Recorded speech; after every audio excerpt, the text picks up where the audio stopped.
linebackers. Yeah. The two kids said great power. How good are those two? They're good. Yeah. Yeah, they're the best that we've played. I think they're the best in the league. Those two guys have played a lot of football. You can tell they're very smart. They're physical. They're fast. Like, they're leaders of that defense. They're good. Best tandem we played. How much better is Carolina's defense last year than this year?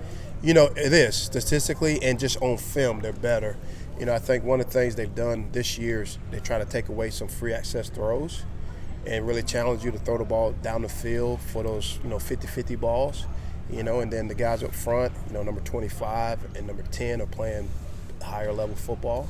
Those young guys that they recruited inside, now, the 5 stars that they were starting to show. So when you look at the front 7, it's really, really talented. And then their corners are doing a good job in some of their press and press bail to try to take away some of the free access throws, which is allowing people, allowing them to play better as a defense. And obviously their offense is what it is. So then it becomes a shootout, and they've done a good job with that. So.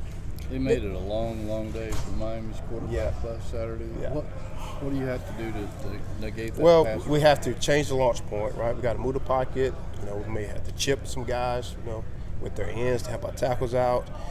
Mix in some good runs. Just hopefully be unpredictable for them, even in a passing situation where we can control the pass rush. Did the bye week help those 5 offensive linemen work a little more together after starting together for the first time? The biggest thing helped was to get them healthy, because it's been a physical first half of the season. And typical bumps and bruises, but last week we took a load off the guys, right? Try to get them back fresh and healthy. And then this week they responded, from that too. We've had some really productive practices because they're feeling better, right? And then, like you said, allowed, Jimmy, Ugana, Brian, and all those guys to continue to work together. Last time we saw you, we were talking about how good the run game was against William & Mary. How do you kind of keep that momentum? Yeah, it has to keep going, right? And that also ties into some of the protection and pass protection. If you look back, I think we had some decent success last year against Carolina running the football. So hopefully that trend continues for us, keeps us ahead of the change where we're not in obvious pass situations where they can pin their ears back. So, that eliminates some of those sack opportunities, and then we got to shore up our protection. But yes, the run game is a big piece of it, with Kobe and Mike and PJ, again, taking some off of them last week in the bye week, get their bodies back fresh too. So hopefully everybody's really revived and ready to go. Kind of following up on Gro's question about Ugana Nana, and how much have you seen him grow from, kind of being that versatile lineman, but how confident are you moving him back to guard? Yeah, because he's done a good job of handling it. Like, one thing I say, he wants to help and want to contribute to the team. Try to minimize some of the things that's happened to him in space as a tackle, right? A little bit more confined area in there as a guard. And because he's athletic enough and he's strong enough, he can handle that in there with some of the 3 techniques. So we keep encouraging him, like, even if something happens, like, it's not the end of the world. Like, just erase that and go play the next play.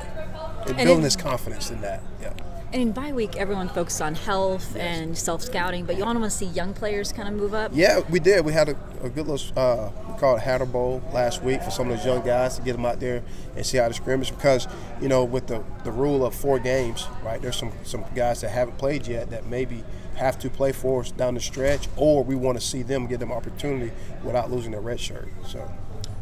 How do you get Sedarian a little more involved? So I guess what does he have to do to get more involved? Well, I mean, you gonna take the ball out of Malik's hands? No. Yeah. So that's kind of they play the same position. Right. So, and he's done a good job when he has been in there and in relief of Malik. But if Malik's down, then Sedarian's in that role of Malik's doing that. Yeah.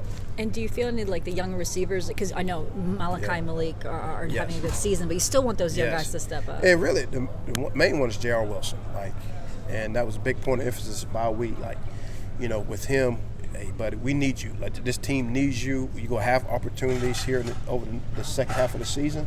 Just capitalize on those opportunities because, rightfully so, right, you would think that they would try to take away Malik or Malachi. So who's the next guy the ball's got to get to, right? It's whether the tight ends or J.R. Wilson or the back. So, he's done a good job these 2 weeks, and hopefully, he has a good game for us on Saturday. Getting healthy over the bye week, how important was that specifically for Tony? Yeah, for Tony, it's been good for him, like for everybody. I mean, I think we practiced 2 2 days last week just in helmets, and then we had 1 day of shoulder pads, just try to take some of the pounding off the guys.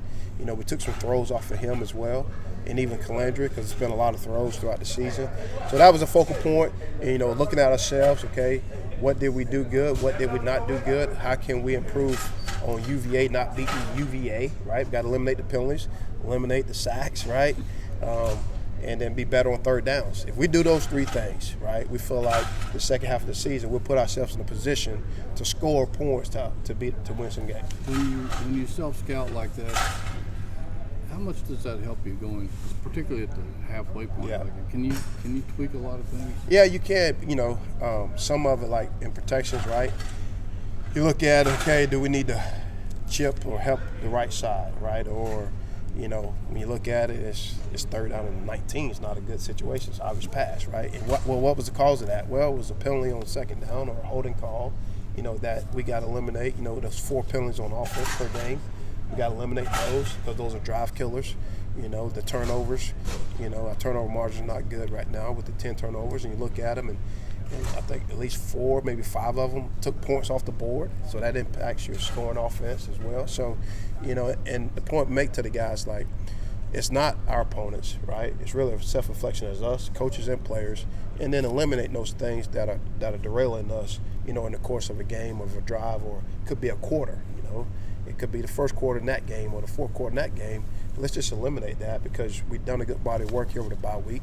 You guys are talented enough. Let's just believe in it and go put it together. Do you find plays that you just didn't like and you just I'd be the first to tell them. I told the guys there's some calls on some third downs that were some bad calls. Didn't give you a chance. So it's a combination of that, right, and then the execution piece of it as well.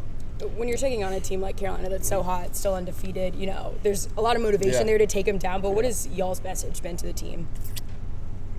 UVA, and improving UVA and the stuff that we talked about from a self-scouting standpoint, right? We eliminate those and improving that.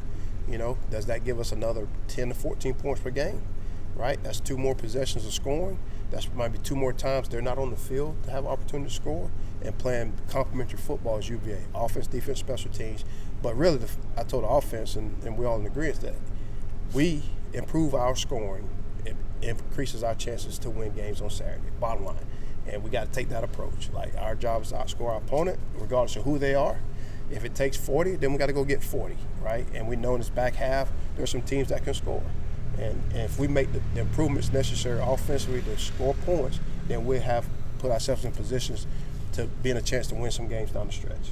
I think Jimmy's first career start was against William & Mary. He's an older guy, but he hasn't played a ton. Yeah. What do you guys like about him, and what do you think he could add to your offensive Jimmy's line? pretty calm demeanor, so he doesn't get really rattled out in practice.